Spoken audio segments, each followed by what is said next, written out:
खालील जमीन धारण्यानुसार प्रति हेक्टरी 20,000 रुपये याप्रमाणे प्रोत्साहनपर राशी म्हणजे बोनस देण्याचा निर्णय केलेला आहे। मागच्या वर्षी 20,000 दिला होता, याही वर्षी आम्ही 20,000 रुपये। नमस्कार मित्रांनो, स्वागत आहे आपल्या किसान राजा युट्यूब चॅनलमध्ये। चॅनलच्या माध्यमातून आपल्यासाठी घेऊन मोठी अपडेट। महाराष्ट्रामध्ये पीक विम्याचे पैसे जमा होणार। पीक विमा पैसे जमा झाल्यास सुरुवात झाली आहे। सर्व शेतकऱ्यांसाठी सर्वात महत्त्वाची बातमी, पीक विमा लेटेस्ट अपडेट। पीक विम्याचे पैसे सर्व शेतकऱ्यांच्या खात्यामध्ये पहिला हप्ता जमा होण्यास सुरुवात झाली आहे। पीक विमा पहिला टप्पा हेक्टरी 32,000 रुपये या 15 जिल्ह्यातील शेतकऱ्यांना अपडेट आलेले आहेत। सोलापूर असेल, उस्मानाबाद असेल, अहिल्यानगर असेल, सातारा असेल, जळगाव असेल, अमरावती असेल, या सर्व शेतकऱ्यांना 20,000 ते 32,000 रुपयेपर्यंत पीक विमा वाटप सुरू। विमा शेतकऱ्यांना हेक्टरी 20,000 रुपये। सर्वात मोठी ब्रेकिंग बातमी, शेतकऱ्यांसाठी पीक विमा लेटेस्ट अपडेट। रेट काय आहे, अपडेट बाजारभाव, त्याचप्रमाणे लेटेस्ट काय बातमी आहे हे आपण आजच्या व्हिडिओच्या माध्यमातून घेऊन आलो आहे। शेतकऱ्यांसाठी सर्वात आनंदाची बातमी, या पात्र जिल्ह्यातील शेतकऱ्यांना आता हेक्टरी 20,000 ते 30,000 रुपये निकषांप्रमाणे पीक विमा जमा व्हायला सुरुवात झाली। यामध्ये अकोला, औरंगाबाद, अमरावती, बीड, बुलढाणा, भंडारा, चंद्रपूर, धुळे, नाशिक, लातूर, त्याचप्रमाणे इतर महत्त्वाच्या ठिकाणी।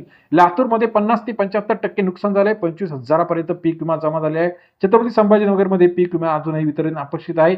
अहिल्यानगरमध्ये मोठ्या प्रमाणात पीक विमा जमा व्हायला सुरुवात झाली आहे। विदर्भामध्ये 50% पेक्षा जास्त नुकसान झालेल्या ठिकाणी झाले आहे। यवतमाळ, बुलढाणा, अमरावती, अकोला, वाशिम, उर्वरित सर्व जिल्ह्यांमध्ये 17,000 ते 30,000 35,000 पर्यंत पीक विमा जमा झाले आहे। छत्रपती संभाजीनगरमध्ये पीक विम्याचे वितरण आता अपेक्षित आहे।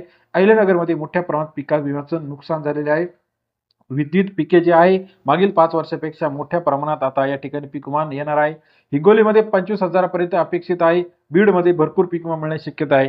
नांदेडमध्ये दिलासादायक अपडेट पीक विम्याच्या माध्यमातून आता सरकार देत आहे। पीक विमा जो आहे हा प्रधानमंत्री फसल विमा योजना अंतर्गत जालनामध्ये 25,000 ते 30,000, धाराशिवमध्ये 25,000 ते 30,000, हिंगोलीमध्ये 25,000 पर्यंत आता पीक विमा जमा होण्याचा मार्ग मोकळा झाला आहे।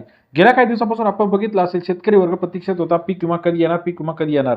आपण कालच्या व्हिडिओमध्ये टाकलं होतं की ई-केवायसी मुळे जवळजवळ बीड जिल्ह्यामध्ये 60,000 शेतकऱ्यांचा पीक विमा अपडेट पेंडिंग होता। आता आपण हा ई-केवायसी करून घ्यायचा आहे, जेणेकरून आपल्याला पीक विम्याचा मार्ग मोकळा होणार आहे। बऱ्याच दिवसापासून शेतकरी वर्ग प्रतीक्षेत होता की पीक विमा कधी जमा होणार, पीक विमा कधी जमा होणार। आता सर्व शेतकऱ्यांच्या खात्यावरती केंद्र सरकारच्या माध्यमातून, त्याचबरोबर राज्य सरकारच्या माध्यमातून पीक विमा मिळण्याचा मार्ग मोकळा झाला आहे। बऱ्याच दिवसापासून शेतकरी वर्ग प्रतीक्षेत होता पीक विमा मिळणार का, तर आता उत्तर आहे होय। सर्व शेतकऱ्यांच्या खात्यावरती आता पीक विमा मिळण्यास सुरुवात झाली आहे। बऱ्याच दिवसापासून शेतकरी वर्गाला पीक विमा मिळत नव्हता, याचं भरपूर कारण होते ई-केवायसी, काहींचे पेंडिंग होते, काहींचे आधार, बँक, पॅन कार्ड लिंकिंग बाकी होते।